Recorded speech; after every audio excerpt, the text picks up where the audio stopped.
Bunda. Iya, Teteh. Kajian hati. Angkat. Sekarang kita kasih kesempatannya untuk Mbak Dina Aryani di sini yang sudah hadir, mau tanya langsung ke Ustadz. Silakan, Mbak.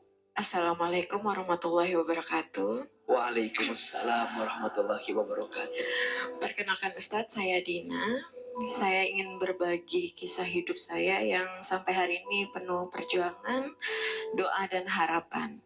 Saya seorang single mom, mempunyai 1 anak laki-laki, dan kini kita berbeda jarak. Saya di Jakarta dan dia di luar Jakarta. 2017 saya menikah. Seminggu saya menikah, saya mendapatkan KDRT verbal. Saya dihina setiap berantem malam. Saya diusir tidur di luar. Kemudian akhirnya saya tahajud, saya minta kepada Allah untuk dititipkan seorang anak. Dan Allah kabulin Ustadz. 2018 saya mau melahirkan. Di saat saya kontraksi, saya hanya ingin dipegang tangannya Ustadz karena kesakitan, tapi dia lebih memilih bermain game di depan saya. Kemudian saya emosi dan akhirnya detak jantung anak saya lemah dan akhirnya saya harus dioperasi.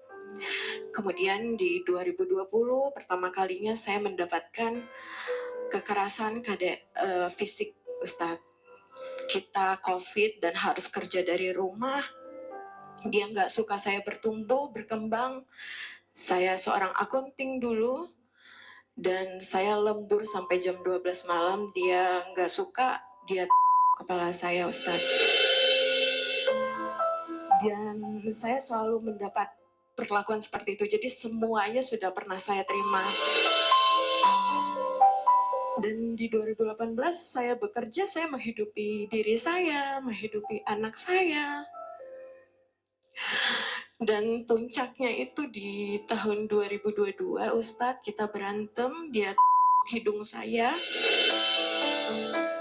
sampai berdarah, tapi saya nggak mau lapor polisi. Dan kakak saya bilang, kalau kamu nggak mau lapor polisi, lapor ke Perlindungan Perempuan dan Anak. Akhirnya saya lapor ke sana, dan saya nggak mau dengar kata siapapun waktu itu. Saya mau dengar kata psikolog. Sebenarnya saya sebagai istri ini salah nggak? Saya nggak pernah ceritain aibnya. Saya nggak pernah balas.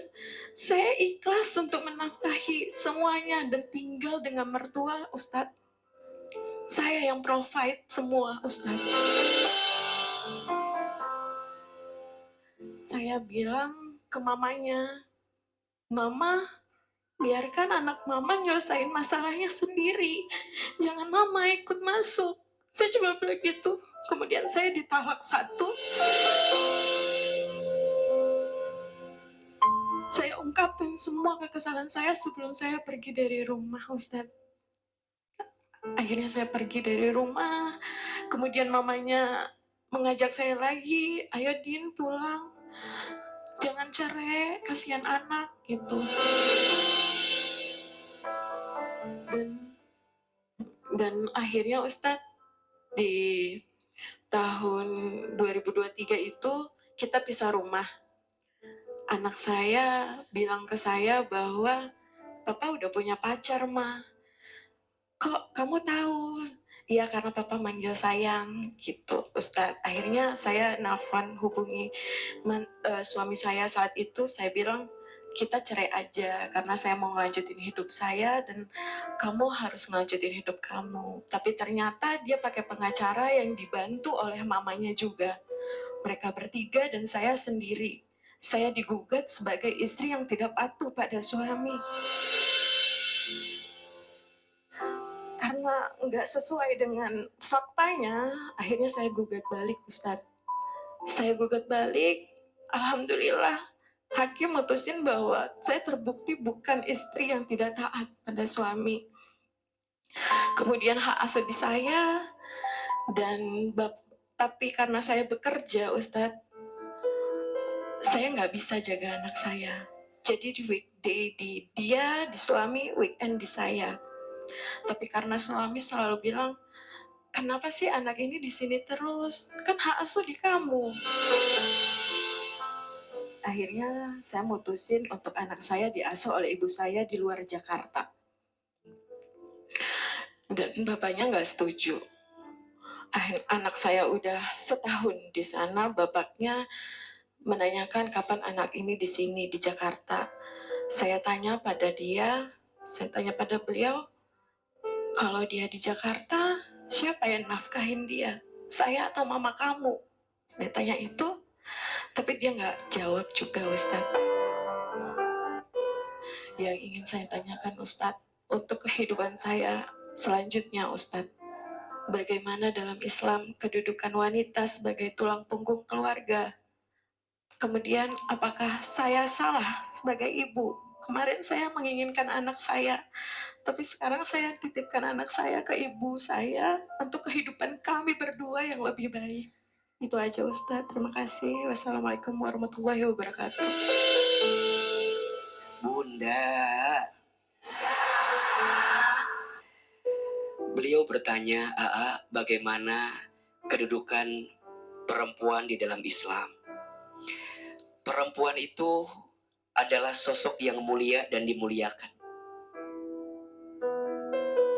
Sebelum Islam datang, perempuan punya posisi, mohon maaf ya, sering direndahkan. Perempuan hanya dijadikan, mohon maaf, pemuas nafsu semata.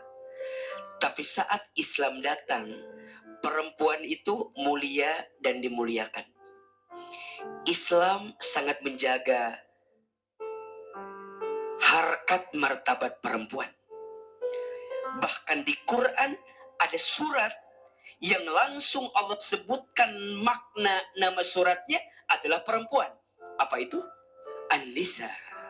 Perempuan itu sosok yang mulia dan dimuliakan. Maka mohon maaf, mungkin kita melihat perempuan itu lemah, tapi ternyata perempuan itu sosok yang sangat kuat. Setuju? Mungkin fisiknya terlihat lemah, tapi hatinya terlihat kuat. Maka beliau bertanya lagi, gimana kalau perempuan menjadi tulang punggung? Tentu mohon maaf, di rumah tangga yang punya kewajiban mencari nafkah siapa? Suami.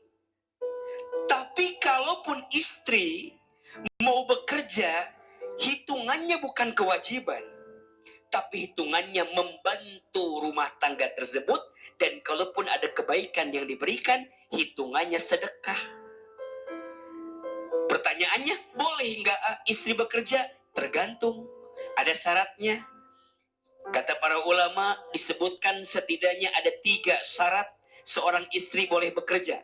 1, dia memilih pekerjaan yang pekerjaannya tidak mengganggu kewajibannya untuk menjadi istri dan ibu dari anaknya. Ada nggak pekerjaan yang seperti itu? Ada. Bunda boleh bekerja, silakan. Tapi jangan lalaikan kewajiban kita untuk menjadi istri dan ibu di rumah kita. Betul? Yang kedua, karena kita sudah punya suami, harus izin sama siapa? Suami. Harus dapat ridho dari suami. Dan yang ketiga, kalaupun kita mau bekerja, pilihlah pekerjaan yang tidak menimbulkan fitnah bagi perempuan. Maka Mbak Dina, dari situ Mbak Dina boleh bekerja. Apalagi mohon maaf ya, mungkin Mbak Dina juga harus membantu ekonomi keluarga, mungkin harus membantu ekonomi adik atau orang tua, sehingga memilih untuk bekerja. Tapi ingat, kewajiban mencari nafkah itu ada pada siapa? Suami. Dan kalaupun istri bekerja, istri hitungannya membantu dan jadi kebaikan sedekah untuk istri tersebut, untuk keluarga tersebut. Mbak Dina mungkin dilema tentang anak tadi ya. Kalau boleh memilih dan memberikan masukan, sebaiknya anak tidak jauh dari ibunya. Maka tadi kalau Mbak Dina memilih gimana ya, saya harus bekerja, anak saya sama orang tua saya. harta bisa dicari. Setuju? Harta bisa diganti. Tapi waktu bersama anak kita tidak bisa diganti. Karena bagaimanapun kasih sayang seorang ibu itu sangat dibutuhkan oleh anak kita. Kadang kita merasa anak kita cukup dikasih materi. Padahal mohon maaf, kasih sayang kita, hadirnya kita, pelukan kita, senyuman kita, semangat kita, itu jauh lebih berharga untuk anak daripada sekedar materi yang kita berikan. Maka Mbak Dina, silakan bekerja, tidak jadi masalah.